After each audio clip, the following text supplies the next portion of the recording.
welcome back to Ageless Mobility with me, Elia Brooks, where I teach you how to live a longer, healthier lifestyle through stretching, mobility, and daily wellness habits. And today, I'm going to teach you guys essential stretches to work on your hip mobility in your bed. Let's get into it.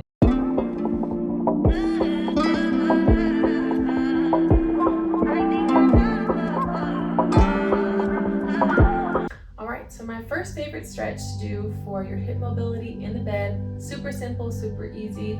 It's going to be your fave, hopefully it's also your fave, this butterfly stretch. All right, so starting with the soles of our feet together, you guys, all we're gonna do is just flap our knees side to side. You may also lean from one side to another to stretch out your hips, but doing butterfly in the bed is a great moderation, you guys, versus doing it on the floor with the yoga mat. It's going to be a lot easier for your hips. If you have difficulty doing things on the floor, it's just going to be so much more comfortable this way, okay?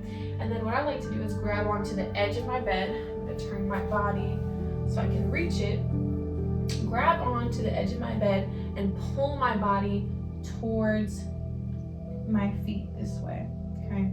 So this will amplify the stretch if you don't have anybody to stretch you at home. Perfect way to still give yourself a challenge with your stretch and be able to see and notice a difference and a change with your butterfly stretch. If you practice and lean forward, when you sit up and are not leaning forward anymore, it's going to help you to notice already a change in your knees. They should have gotten closer to the ground. If you are actually using something to press you down, that's going to be your amplification. So once you lift up, it'll be even easier. Okay. So next stretch to do in your bed, great for your hips and opening them up, is what I call the baby cradle, which I totally made it up. It's not a real stretch name, but it is now. TM with Ageless Mobility. Grabbing onto your leg, you're gonna lift it up. So you want your foot to be parallel to your bed. Okay, so you don't want your foot to be on an angle. You want to lift it up. Your ankle and your knee should be in line here. You're going to grab onto it with my elbow. It's going to grab in where my knee is. My other arm grabs onto my foot, and I'm going to try to turn my foot as close in to my body as possible. Okay, so just like this, my foot is in, and I'm just going to cradle my leg, swing it side to side, rock it back and forth. And again, your goal is to push your foot in as close to your body as you can. Try not to let your foot drop. Try to keep it nice and lifted. And this is also a great way to work on your posture as we're here focusing on and channeling our inner Grandma Millie with this stretch. Shoulders up and back, showing off that beautiful necklace that you're wearing. It is the most beautiful in the world. Okay, and radiating that confidence, that beauty within as we get this stretch in. Slowly drop that foot down and switching to the other side. So this leg, same thing, cradle that leg, lift it up nice and high, and shifting side to side. A nice, gentle, easy rock here. Getting nice and confident, shoulders down, lifted in my head and my neck.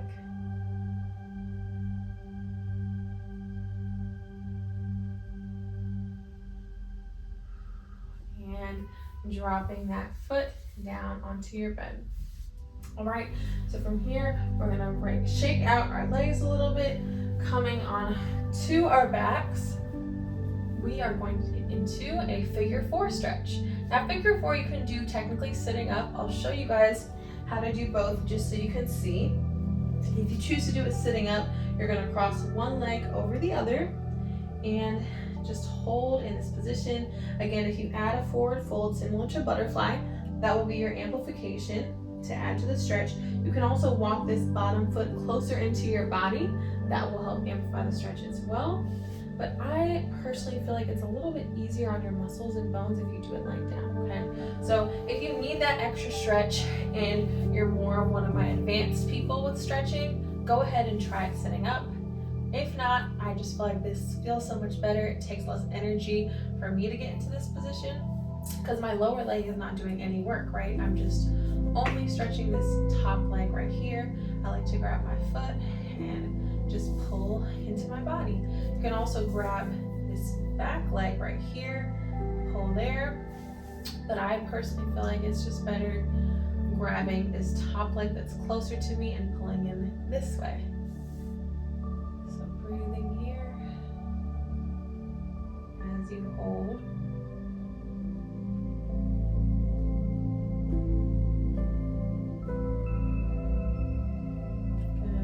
Dropping that bottom leg and drop it and shake it out and switching to the other leg. So opposite leg crosses up, crosses over, and from here we grab that leg, pull it in.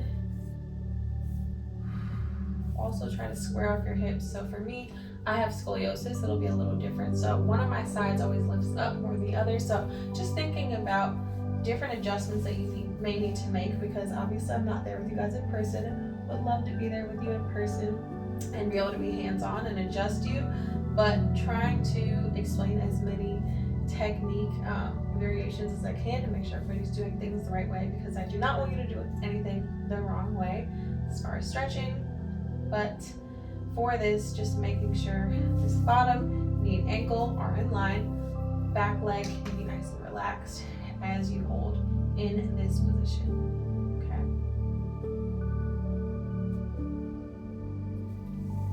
And letting go. And next we just have a butterfly position on our back. So same way that you can do butterfly in a seated upright position, you can do it laying down. I like to allow my hands to just dry out in the open like this, spear fingers, as I hold, or you can press them onto your knees if they're not quite on your bed fully laying flat. That means you got a little bit of work to do, which is fine. That's fun. We want that, so we have something to work towards. So pressing on your knees from here in this position as we hold. Good.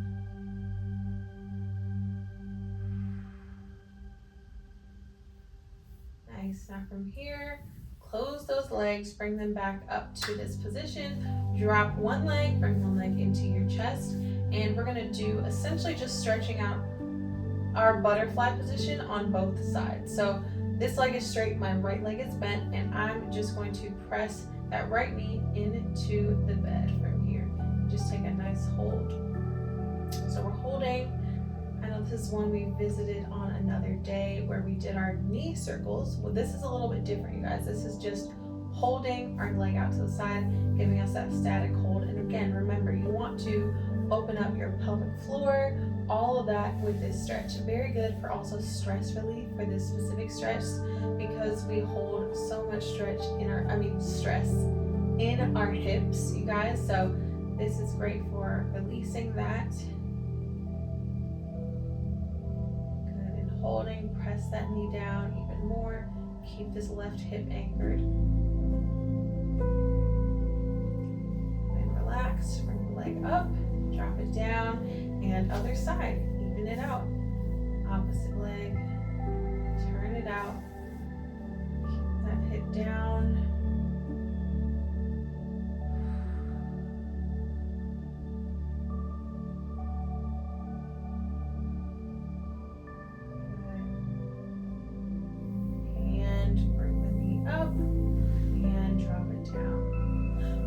Sit back up. Our next stretch for our hips is going to be pretzel position, okay? So for this stretch, I want you guys just to start in, because it's something you gotta make your way into. If you have more flexible hips, this will be something you can get into easily, but just showing you guys how you will get to this position if you're not quite there yet. So just starting in a regular crisscross position, this is the start of our stretch. One of my grandma Millie's favorite stretches is this right here, because she claimed that as you get older, 40s, 50s and up, whenever it might be, different times for everybody, right? I don't want to limit to a certain age, but your hips can start to be tight as soon as you're in your 20s, really. That can happen at any age, but your hips are one of the tightest, the parts of your body that become tight the first out of every body part that you have, okay? So for her, this was something she did every day. She did it till her 80s and 90s, and at that point it was a lot harder for her, right? But hopefully it's not too bad for us wherever we are, and however difficult it is, we're gonna meet the stretch where we are. So knees come down, all your goal is to try to get both knees to the ground in this stretch, okay? So just holding here. If you need to close your eyes for a second, just kind of press on one knee, press on the other. Try to anchor your knees into the bed. I feel like I keep using that word, but that's the best word to describe what I'm saying. So I guess that works. And anchor those knees into your bed. And from here, so the stretch we're working towards, Pretzel, it's basically just a more closed version of this stretch. So you're going to try to cross one leg over the other, okay, and hug that leg that's crossed over. So you're in a nice tight pretzel position. This right here you should feel as you're stretching out your hips, okay? And you're just going to hold here. And if you want to drop your head to your knee here, that will be another way to feel this specific position. Okay, wherever you are, shoulders down and relaxing into it. Go ahead and unravel that knee. And we're going to switch sides. So this side, same thing. Start with the regular crisscross position. Get those knees flat to the ground. I also challenge you guys to do this on the floor, at home, or wherever on a comfortable surface, because obviously it is going to be a little bit harder that way. And then once that's comfortable, getting into this pretzel position where you're hugging your leg nice and tight, shifting and sitting up. And then from here, you drop your head down to your mat. I'm sorry, down to your knee. And we hold, lifting up, always feeling free to stretch out any body part that may need it. Like right now, my neck is a little tight, so I'm gonna do some head rolls. But stretching has no limits, you guys. You can do whatever you want, whatever your body calls for, and I just love how there's always room for improvement, right? It's a work in progress. It's like writing a book or painting a picture. You can always add different things to it, different variations, and make it your own. All right, drop your hands, shake out this leg, and those are our hip stretches that are essential to your bed stretch and mobility routine. So I hope you guys enjoyed. If you're ready to learn the next couple of stretches that I do in bed specific to the next body part, who knows what that's going to be, let you put a comment if you want to guess what that might be. But for now, thanks for joining. I hope you enjoyed, and see you on the next video.